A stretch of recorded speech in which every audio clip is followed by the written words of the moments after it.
അധ്യായം 14. സ്നേഹം ആചരിപ്പാൻ ഉത്സാഹിപ്പീൻ. ആത്മീയ വരങ്ങളും വിശേഷാൽ പ്രവചനവരവും വാഞ്ചിപ്പീൻ. അന്യഭാഷയിൽ സംസാരിക്കുന്നവൻ മനുഷ്യരോടല്ല ദൈവത്തോടത്രേ സംസാരിക്കുന്നു. ആരും തിരിച്ചറിയുന്നില്ലല്ലോ. എങ്കിലും അവൻ ആത്മാവിൽ മർമ്മങ്ങളെ സംസാരിക്കുന്നു.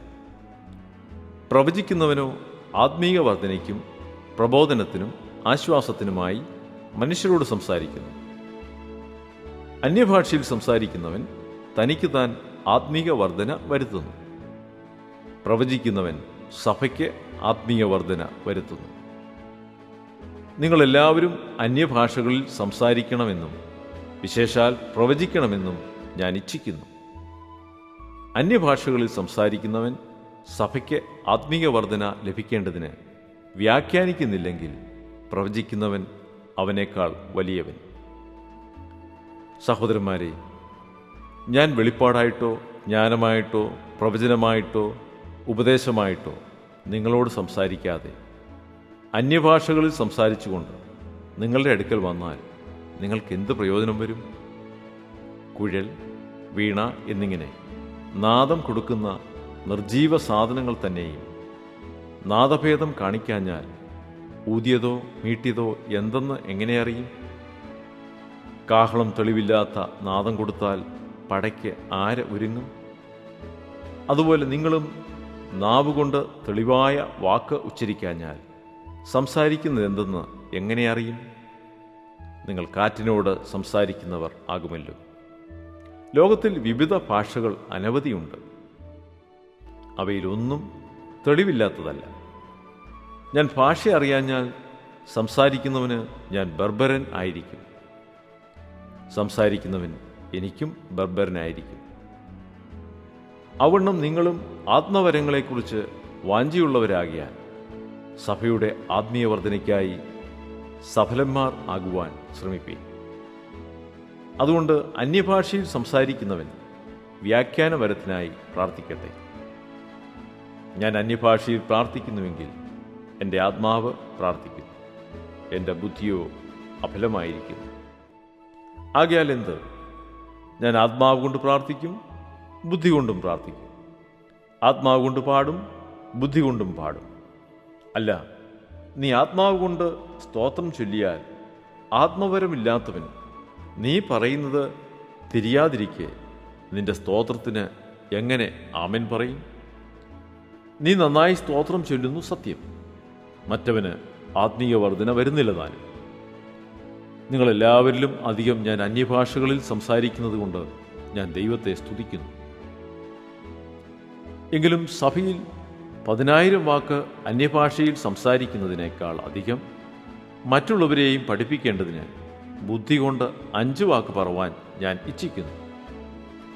സഹോദരന്മാരെ, ബുദ്ധിയിൽ കുഞ്ഞുങ്ങളാകരുത്, തിന്മയ്ക്ക് ശിശുക്കളായിരിപ്പീൻ.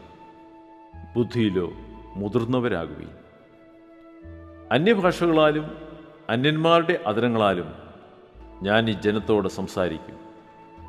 എങ്കിലും അവർ എൻ്റെ വാക്ക് കേൾക്കയില്ല എന്ന് കർത്താവ് അരുളിച്ചെയ്യുന്നു എന്ന് ന്യായപ്രമാണത്തിൽ എഴുതിയിരിക്കുന്നു.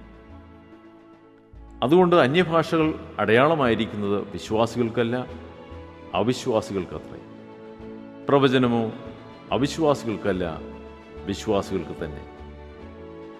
സഭയൊക്കെയും ഒരുമിച്ച് കൂടി എല്ലാവരും അന്യഭാഷകളിൽ സംസാരിക്കുന്നുവെങ്കിൽ ആത്മവരമില്ലാത്തവരോ അവിശ്വാസികളോ അകത്തു വന്നാൽ നിങ്ങൾക്ക് ഭ്രാന്തുണ്ടെന്ന് പറയുകയില്ലയോ? എല്ലാവരും പ്രവചിക്കുന്നുവെങ്കിലോ അവിശ്വാസിയോ ആത്മവരമില്ലാത്തവനോ അകത്തു വന്നാൽ എല്ലാവരുടെ വാക്കിനാലും അവന് പാപബോധം വരും. അവൻ എല്ലാവരാലും വിവേചിക്കപ്പെടും. അവൻ്റെ ഹൃദയരഹസ്യങ്ങളും വെളിപ്പെട്ടു വരും.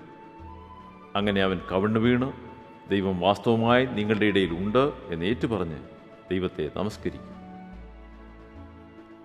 ആകയാൽ എന്ത്?